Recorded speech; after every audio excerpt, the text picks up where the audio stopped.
Prehajamo na 15. točko.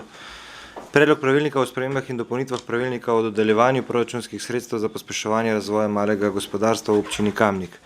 Predlog pravilnika je objavljen v gradivu številka 3, predlagatelj župan, poročevalki pa Marija Kos in pa Katarina Ščetinin, višja svetovalka za gospodarske dejavnosti in finance.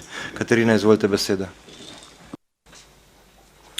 Hvala lepa, lepo pozdravljeni.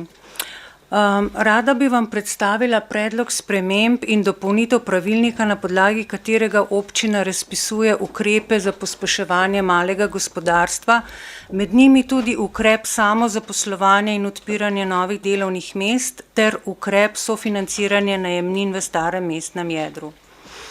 Problem, ki smo ga zaznali v dialogu z gospodarsko zbornico in Kickstarterjem, ko smo v začetku letošnjega leta skupaj pregledovali obstoječe ukrepe, predstavlja izpolnjevanje pogoja, da mora biti kandidat, ki se poteguje za pomoč za samozaposlitev, pred odprtjem SP-ja najmanj en mesec prijavljen v evidenci brezposelnih oseb pri Zavodu za zaposlovanje. Prišli smo do zaključka, da je potrebno bodočim podjetnikom zagotoviti enakovreden pristop do spodbud do proračunskih sredstev občine. Možnost prijave na razpis mora torej vključevati kriterije, ki zagotavljajo spodbude pri vzpostavljanju lastnega podjetja vsem, ki želijo povečati inovativnost in imajo izdelan poslovni model. Na teh temeljih bodo prinašali v lokalno okolje priložnosti in možnosti za razvoj malega gospodarstva. V našem predlogu sprememb se torej pri dodeljevanju pomoči za odprtje SP-ja opušča pogoj predhodnega vpisa v evidenco brezposelnih. Druga sprememba zadeva ukrep sofinanciranja najemnin v starem mestnem jedru.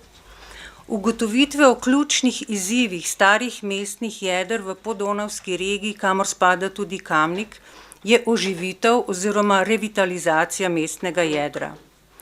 Že obravnavan predlog strategije za turizem opozarja na pomembnost gostinske, zlasti dobre gostinske ponudbe.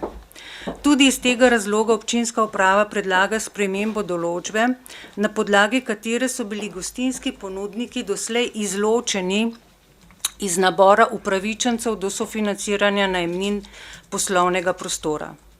Obenem predlagamo, da se med tiste, ki niso upravičenci do občinskih sredstev, doda najemnike poslovnih prostorov v starem mestnem jedru, ki najeti prostor uporabljajo za namen skladišča. Hvala. Hvala. Odpiram razpravo, delovna telesa, svetniške skupine, svetnice, svetniki.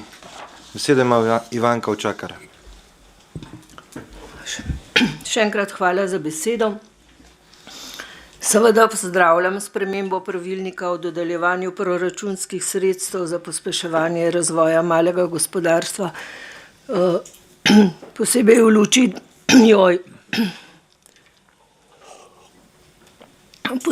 luči prejšnjih točk današnje seje, pobude za zgodovinska mestna središča in pa turistične strategije.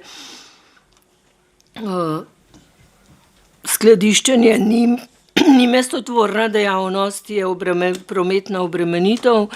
Vsi pa smo že danes marsikaj slišali o tem, da potrebujemo gostinsko ponudbo v mestnem jedru.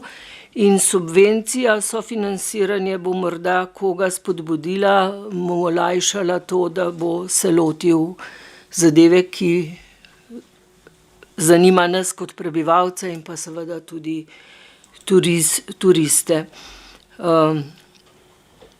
Prav tako pozdravljam, da ni treba, da si en mesec prijavljen kot brezposelna oseba, da če imaš dobro poslovno idejo, takoj lahko zaprosiš za subvencijo, če imaš namen odpreti SP in se lotiti posla.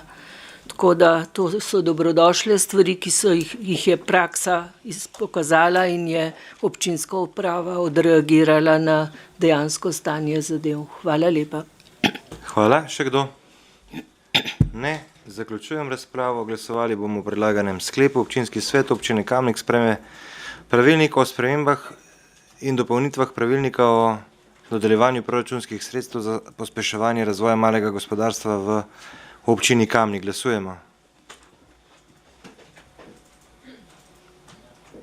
Glasovanje poteka.